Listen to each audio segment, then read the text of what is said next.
श्री कृष्ण भगवान की जय। भारत अनंतवेद चैनल पर मैं आपका हार्दिक स्वागत करती हूँ। आज हम वैशाख मास के अध्याय 16 का श्रवण करेंगे। इससे पहले के अध्याय अगर आपने नहीं सुने हैं तो आप हमारे चैनल पर जाकर वैशाख मास की अपलोड की गई प्लेलिस्ट में सारे अध्यायों को सुन सकते हैं। इससे पहले के अध्याय 15 में ऋषि सूत जी ने मिथिलापुरी के राजा हेमांग को भगवान शिव की कथा सुनाई थी। उन्होंने हवन कुंड में माता सती के देह त्याग की घटना का वर्णन किया। अब अध्याय 16 में हम भगवान कार्तिकेय के जन्म की कथा सुनेंगे। अगर आपको हमारा किया हुआ पाठ सुंदर लगे तो हमारा आपसे निवेदन है कि हमारे चैनल भारत अनंतवेद को अवश्य सब्सक्राइब करें और हमारी वीडियोस को अपना स्नेह और प्यार देते रहें। तो चलिए शुरू करते हैं वैशाख महात्म का 16वां अध्याय। ऋषि सूत जी ने बताया कि दक्ष की पुत्री सती ने हिमाचल के घर में जन्म लिया और वहीं पर उनका पालन पोषण हुआ। इसी दौरान तारकासुर नामक राक्षस का जन्म हुआ, जिसने ब्रह्मा जी से वरदान प्राप्त किया था कि वो केवल शिव के पुत्र से ही मारा जा सकेगा। इस वरदान के बाद राक्षस ने सोचा कि शिव जी की तो कोई संतान ही नहीं है, इसलिए वो अजय है और उसने सभी देवताओं को सताना शुरू कर दिया।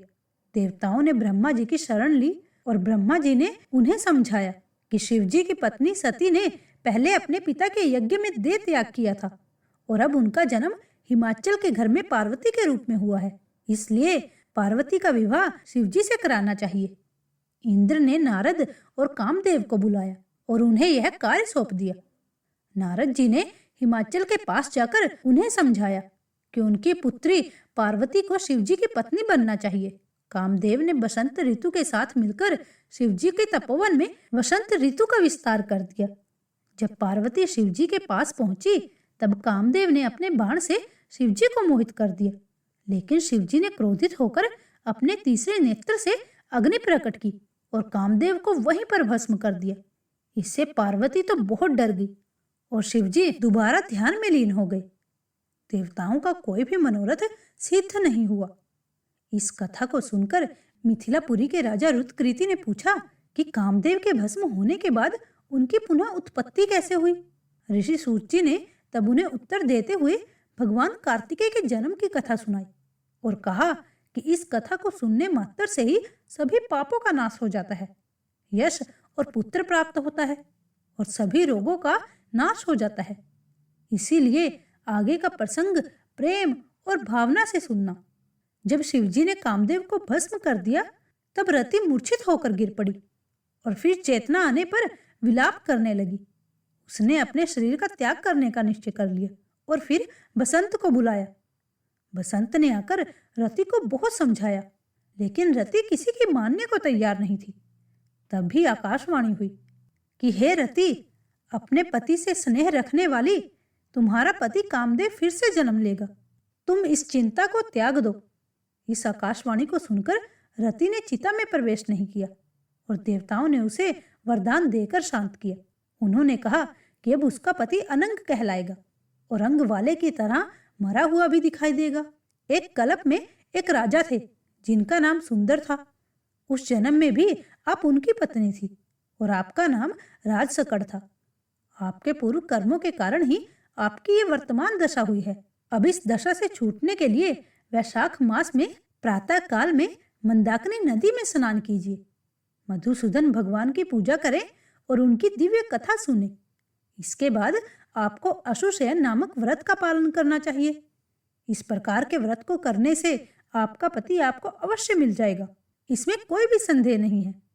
रति को यह वरदान देकर सभी देवता अपने अपने स्थान को चले गए और रति भी कलेश से मुक्त हो गई। मेष संक्रांति के दिन गंगा में स्नान करते हुए अशून्य शयन व्रत का पालन करते हुए रति को तत्काल कामदेव के दर्शन हुए। पूर्व कल्प में भी वह एक धर्मपरायण राजा थे, लेकिन उन्होंने वैशाख मास में अपने कर्तव्य धर्म नहीं निभाए थे, इसीलिए कामदेव परमात्मा के पुत्र होने पर भी अंगहीन हो गए। जब महादेव जी अंतर ध्यान हो गए तब पार्वती जी ने शंकर जी के रूप और गुणों को देखकर मन ही मन उन्हें अपना पति मान लिया और गंगा तट पर कठोर तपस्या करने लगी। उन्होंने हजारों वर्षों तक भूखी प्यासी रहकर महालिंग की पूजा की। तब महादेव जी ने ब्रह्मचारी के वेश में आकर पार्वती जी की परीक्षा ले ली और उनके दृढ़ निश्चय को देखकर उनसे कहा हे भद्रे, जो तुम्हारी इच्छा है वो वर मांगो। पार्वती जी ने तब अपना वर मांगा कि हे भगवान, आप मेरे पति हो।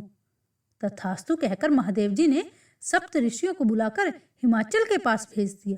सप्त ऋषियों ने हिमाचल से कहा कि उनकी कन्या जो पहले दक्ष की पुत्री थी और अपने पिता के यज्ञ में शरीर त्याग कर अब उनके घर में जन्मी है, उसका विवाह महादेव जी के साथ करा दे। हिमाचल ने उत्तर दिया कि पार्वती जी पहले से ही महादेव जी को अपना पति बनाने के लिए तप कर रही हैं और वह भी अनंत काल से अपनी कन्या को महादेव जी को समर्पित कर चुके हैं। इसके बाद सप्त ऋषि महादेव जी के पास गए और विवाह निश्चित करके चले आए। फिर लक्ष्मी और अन्य देवियां, विष्णु और अन्य देवता बाराती बनकर चल दिए और महादेव जी ने सभी देवता, मुनि, 6 मातृका और सभी भूतगणों को साथ लेकर बैल पर चढ़कर चल पड़े। उनके आगे शंख, मृदंग और अनेकों बाजे बजने लगे और वेद की ऋचाओं का पाठ होते हुए हिमाचल की पुरी में पहुंच गए। शुभ लगन में शिव और पार्वती का विवाह संपन्न हुआ, जिससे त्रिलोकी में आनंद छा गया। जब महोत्सव की समाप्ति हुई तब शंकर जी ने पार्वती जी के साथ मिलकर हिमाचल के ऊंचे शिखरों पर एक सहस्त्र दिव्य वर्षों तक अपनी लीलाएं रची। इस दौरान उनके द्वारा पार्वती जी के साथ निरंतर रमण किया गया, परंतु फिर भी पार्वती जी के गर्भ धारण की स्थिति नहीं बनी। इससे देवताओं में एक गहरी चिंता व्याप्त हो गई कि इस प्रकार तो हमारा कार्य कभी सिद्ध नहीं होगा।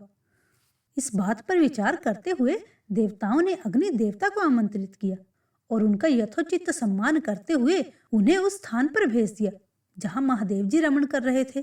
उन्होंने अग्नि से कहा कि जब महादेव जी अपनी लीला समाप्त कर ले तब तुम प्रकट होकर उनके सामने जा खड़े होना, जिससे वे पुनः रमण न कर सके। ऐसा इसलिए क्योंकि तुम्हें देखकर पार्वती जी लज्जा से वहां से हट जाएंगी और फिर तुम शिष्य बनकर शिव जी से विभिन्न प्रश्न पूछकर उन्हें व्यस्त रखना और इस प्रकार बहुत समय बिता देना। जब बहुत समय बीत गया तब पार्वती जी के गर्भ से स्वामी कार्तिकेय का जन्म होगा। अग्नि देवता देवताओं से विदा लेकर महादेव जी के पास गए, जिससे पार्वती जी को बड़ी लज्जा हुई और वे रमण छोड़कर अलग हट गई। इस पर महादेव जी को बड़ा क्रोध आया और उन्होंने अग्नि को कहा कि हे दुर्मति, अब इस वीर्य को तू ही सहन कर और इसे तू ही ग्रहण कर। इस प्रचंड वीर्य के उदर में प्रवेश करने से अग्नि दुखित होकर स्वर्गलोक में देवताओं के पास गए और सब वृत्तांत सुना दिया। देवताओं को वीर्य की स्थिति हो जाने से हर्ष हुआ, परंतु प्रसव कैसे होगा ये सोचकर उन्हें अत्यंत दुख हो गया। अग्नि के उदर में महादेव जी का तेजो में बढ़ने लगा और 10 महीने हो गए, परंतु प्रसव का कोई उपाय न होने पर अत्यंत दुखी होकर देवताओं ने महायशस्विनी गंगा के पास जाकर उनकी स्तुति की। उन्होंने कहा, हे माता, देवताओं के निमित्त शंकर के इस तेज को आप धारण करो, हमारी रक्षा करो।